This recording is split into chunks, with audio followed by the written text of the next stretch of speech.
ساتوی پسرو وینو دا د شهیدانو کور دا د باتورانو کور دا د باتورانو کور دا د باتورانو کور دا د باتورانو کور ساتوی پسرو وینو دا د شهیدانو کور دا Assalamu alaikum, welcome to the Hours News with me, Marian. Today is 26th of December 2024. This is RTA News. Mullah Bilha Mujahid, spokesperson of the Islamic Emirate, has issued a statement on occasion of the 6th of Jadi, the 45th anniversary of Soviet Union's aggression against Afghanistan, saying that the Islamic Emirate condemns the Soviets' aggression against the country and is proud of Afghans' jihad and sacrifice against it.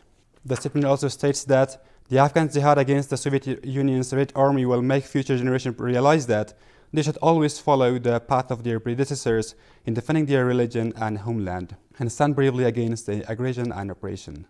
The procedure for privileges and facilities for returning industrialists and traders was published in the official gazette after approval of Amir al-Mu'minin Hafazahullah.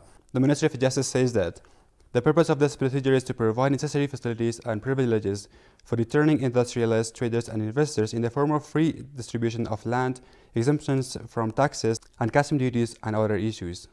The Security and Cleanup Affairs Commission meeting was held under the chairmanship of Mullah Muhammad Yaqub Mujahid, Minister of National Defense and Chairman of the Commission. In this meeting, a comprehensive discussion was held on various issues on security and cleanup affairs, ensuring security and greater transparency in their cleanup process, and as a result, the necessary decisions were made. The 6th of Jadi marks the 45th anniversary of the invasion of Afghanistan by the Soviet Red Army. Nearly 100,000 military forces of that country invaded Afghanistan in 1358 and were present in Afghanistan for nearly 10 years. Some political experts say that the Soviet invasion of Afghanistan was the beginning of the misery in the country. The 6th of Jadi coincides with the 45th anniversary of the Soviet Red Army's invasion to Afghanistan. This day is recorded in the history of Afghanistan as a dark day and the occupation of Afghanistan by the Soviet Red Army. In 1358, Soviet soldiers equipped with advanced military equipment entered Afghanistan. The Red Army's attack on Afghanistan was accompanied by the raise to power of Babra Karmal and the release of prisoners from the Abislamin government. First of all, the reason was the expansionism of Russia and the Soviet Union at that time, and the leadership that it had in the Eastern or Communist bloc in the world system, and it had a fierce competition with the imperialism or the West. Second, the presence of the Hippocrates in Afghanistan or the communists who had so much involvement in Afghan army during the time of Zahir Khan that they were able to launch a false revolution in Afghanistan. Political experts believe that the Soviet invasion caused Afghanistan not to return to normal for many years, and that the Soviet Union at that time used various conspiracies to divide the people for its rule. The same conspiracy and the conspiracy that created this division among the Muslim people of Afghanistan, who were united against all the conspirators and divided the people of Afghanistan in the name of parties and organizations and made all their conspiracies bigger until 1992, when the Soviet-made system fell. Meanwhile, some jihadi figures who fought against the Soviet aggression during that time say that the unity and solidarity of the people combined with Islamic faith caused the Red Army to face defeat in Afghanistan with all its advanced military equipment. Alhamdulillah, Alhamdulillah, all languages, all mujahideen went beyond their heads. They confronted their evil with unity. And Alhamdulillah, this unity and strength of faith caused them to destroy and annihilate this great empire. When the Russians invaded in the 6th of Jadi, people were displaced, everyone became homeless, people became immigrants, and the problems of people increased. Finally, after 10 years, the former Soviet soldiers were defeated by the struggle of Afghan people and were forced to withdraw from Afghanistan on the 26th of February 1988. A delegation headed by the Deputy Minister of Trade of Kazakhstan met with Maulavi Muhammad Ishaq Saibzada, Deputy Minister of Railways of the Ministry of Public Works. The Ministry of Public Works says that in this meeting, the two sides discussed the expansion of trade and economic relations, railway projects, and the transportation of agricultural and commercial products. On the other hand, the Deputy Minister of Railways of the Ministry of Public Work invited Kazakh companies to invest in Herat Spinbol-like railway project in addition to the Afghan Trans project.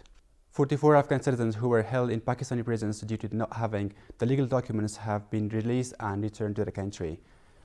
The Ministry of Refugees and Repatriation Affairs says that after their release, these individuals have been referred to international partner organizations for assistance. Mullah Abdul Latif Mansour, Minister of Energy and Water, met with Maulvi Sadr Azam Osmani, Deputy Minister of Agriculture, Irrigation and Livestock. According to officials, in this meeting, the two sides discussed and exchanged views on the plan to stabilize and identify watershed lands and their effective exploitation. During a visit to Nangarhar province, Maulvi Habibullah Agha, the Minister of Education, met with the Provincial Education Director Cenk Anil, the Turkish ambassador to Afghanistan, and some officials of the Afghan Turkish faithful schools. According to the Ministry of Education, Maulvi Habibullah Agha, while inspecting the educational environment, thanked the officials and teachers of the Afghan Turkish schools for providing educational facilities and activities, and asked the students to make more efforts in learning their lessons. Local officials in Paktika province have visited Barmala district and closely examined the situation caused by Pakistani aircraft bombing. A number of local citizens have been martyred and injured as a result of this bombing. They are pulling out the children and women from the rubble who were martyred or injured by the brutal bombing of Pakistani aircraft. This incident took place at 8:30 last night in Barmal district of Paktika province. A number of displaced families from Waziristan who had come here from the imaginary border years ago. This is not the work of Muslims. Israel, who are infidels, would not do a thing alike. There would not have been such a cruelty in Israel as there is today in Barmal district of Paktika province. You can see this area. All the women and small children were martyred. The men had gone outside. All the children were martyred.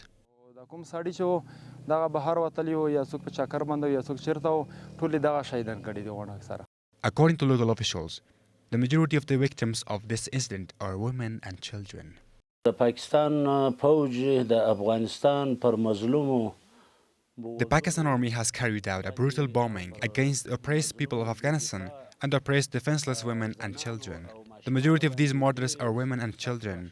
In almost one house of these children, 14 people have been martyred, including approximately 12 children and women and 2 men. On